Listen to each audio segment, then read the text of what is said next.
नमस्कार साथियों, मैं हूं रंजीत चौहान। अभी तक बाबा साहब अंबेडकर का नाम मिटाने की कोशिश भाजपा के चपड़गंजू सिर्फ कर रहे थे, भाजपा टी-शर्ट वाले कर थे, लेकिन अब तो भाजपा के बड़े बड़े मंत्री ये कह रहे हैं कि संविधान बी.एन. राव ने लिखा है, ना कि भीमराव अंबेडकर ने लिखा है। अब तो दोस्तों भाजपा के बड़े बड़े मंत्रियों की नफरत बाबा साहब के प्रति जग जाहिर हो रही है।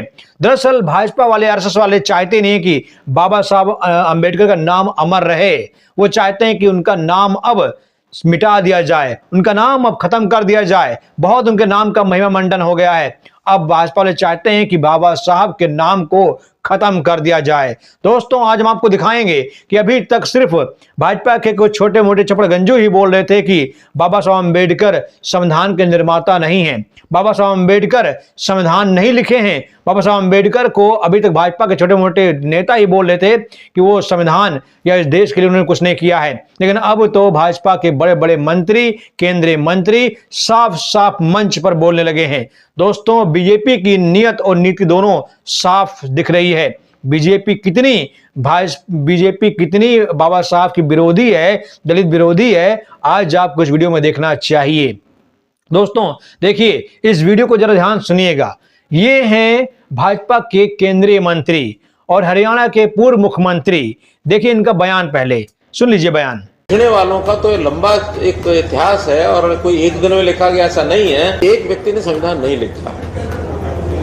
संविधान की एक कमेटी थी, उस कमेटी के प्रमुख जो थे, वो चेयरमैन थे, वो डॉक्टर भीमराव अम्बेडकर थे। लिखने वालों का तो लंबा एक इतिहास है और कोई एक दिन में लिखा गया ऐसा नहीं है। का जो निर्माण है वो बी.एन. राव साहब ने किया है, ना कि अम्बेडकर जी ने। अम्बेडकर जी तो संविधान को जलाना चाहते थे। उनने खुद कहा कि मैं इस संविधान से सहमत नहीं। अभी आपने छोटा सा बयान सुना है, मैं अभी आपको उनका पूरा बयान सुनाता हूं कि इन्होंने भरे मन से बाबा साहब के बारे में क्या कहा है। ध्यान से उनके पूरे बयान को सुनिएगा। मैं क्यों कह रहा हूं, क्योंकि ये भाजपा के इस समय केंद्रीय मंत्री हैं और पूर्व में ये हरियाणा के मुख्यमंत्री रह चुके हैं, मतलब छोटे मोटे पद पर नहीं थे। अगर इन्होंने गलत कहा है तो अमित शाह को या नरेंद्र मोदी को इन्हें रोकना चाहिए था, डांटना चाहिए था, लेकिन आज तक कोई बयान इनके खिलाफ अमित शाह का, नरेंद्र मोदी का आया है। दरअसल अब बाबा साहब के नाम को मिटाना चाहते हैं सभी पार्टियों वाले, क्योंकि अगर बाबा साहब के नाम को मिटाने की कोशिश अगर भाजपा कर रही है, अगर अन्य पार्टियां गंभीर हैं, तो उन्हें इस मुद्दे को उठाना चाहिए था। इस मुद्दे को चाहे बिहार चुनाव में या किसी भी देश के किसी कोने में उठाना चाहिए था, लेकिन किसी भी पार्टी ने इस मुद्दे को उठाया नहीं। किसी भी पार्टी ने इस मुद्दे को जोर नहीं दिया। मतलब साफ है कि सभी पार्टियां, मुझे लगता है कि बाबा साहब के नाम को मिटाना चाहती हैं। दोस्तों आज दलितों की हालत क्या है आप अच्छी तरह जानते हैं। इस देश में संविधान है, संविधान का कानून का राज चल रहा है। एक पावरफुल संविधान देश को दे गए हैं बाबा साहब, तब तो दलितों की स्थिति इतनी नाजुक है कि उन्हें पेशाब चटाया जा रहा है, उन्हें पेशाब से नहलाया जा रहा है। तो सोचिए जब संविधान नहीं था तो देश में दलितों की स्थिति क्या रही होगी। आज अंबेडकर साहब के नाम को लेकर अमित शाह भरे संसद में कहते हैं कि अगर जितना अंबेडकर नाम लिया जा रहा है उतना नाम अगर भगवान को लेते तो स्वर्ग मिल जाता। अरे नहीं चाहिए मुझे आपका स्वर्ग। जिस स्वर्ग की कल्पना आप हमको दिखा रहे हैं, उस स्वर्ग में कभी दलितों के कान में खोलता हुआ तेल डाल दिया जाता था। उस स्वर्ग की कल्पना में दलितों के आगे मटका टांगा जाता था, पीछे जो है झाड़ू टांगी जाती थी, दलितों को मंदिर में नहीं घुसने दिया जाता था। दलितों की हालत जो है वो जानवरों से बदतर थी। नहीं चाहिए मुझे आपका स्वर्ग, मुझे बाबा साहब के अंबेडकर वाला भारत चाहिए, जहां सबको समान से जीने का अधिकार है, जहां इंसान को इंसान समझा जाता है।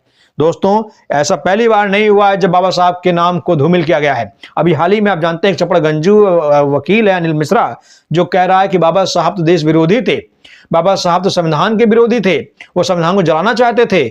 ऐसे ऐसे लोग अपना बयान दे रहे हैं, मतलब कि ना सर है ना पैर है, लेकिन भाजपा वाले खामोश हैं, क्योंकि भाजपा वाले चाहते ही हैं कि बाबा साहब के नाम को बदनाम किया जाए। उनके नाम जो उनकी तुलना आज जो भगवान से की जा रही है उसको खत्म किया जाए, क्योंकि उन्हें पता है कि बाबा साहब के नाम से राजनीति नहीं हो सकती है, लेकिन भगवान के नाम से जमकर राजनीति हो सकती है। भगवान के नाम से सरकार बन सकती है, भगवान के नाम से हिंदू मुसलमान में दंगा कराया जा सकता है, लेकिन बाबा साहब के नाम से ना दंगा हो सकते हैं और ना सरकार बनाई जा सकती है। दोस्तों इसीलिए इस समय बाबा साहब के नाम को धूमिल करने की कोशिश की जा रही है। ये बहुत मामूली चीज नहीं है, कोई मामूली बात नहीं है।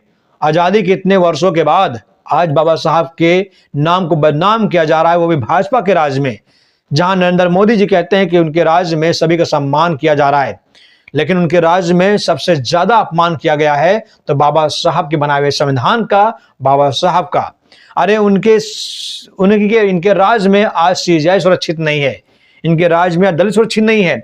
दलित के साथ क्या क्या व्यवहार किया गया ये आप लोग अच्छी तरह जानते हैं, मुझे बताने की जरूरत नहीं है। दोस्तों, अगर ऐसा चलता रहा तो एक वक्त ऐसा आएगा जब बाबा साहब का नाम लेने पर आप पर मुकदमा ठोक दिया जाएगा, आपको जेल में डाल दिया जाएगा, आपके घर को बुलडोजर से गिरा दिया जाएगा, क्योंकि बाबा साहब का नाम इन लोग की नजरों में सांप्रदायिक हो जाएगा। मेरा आप लोग से निवेदन है कि आप लोग अपनी राय जरूर दीजिए। जय हिंद, जय भारत।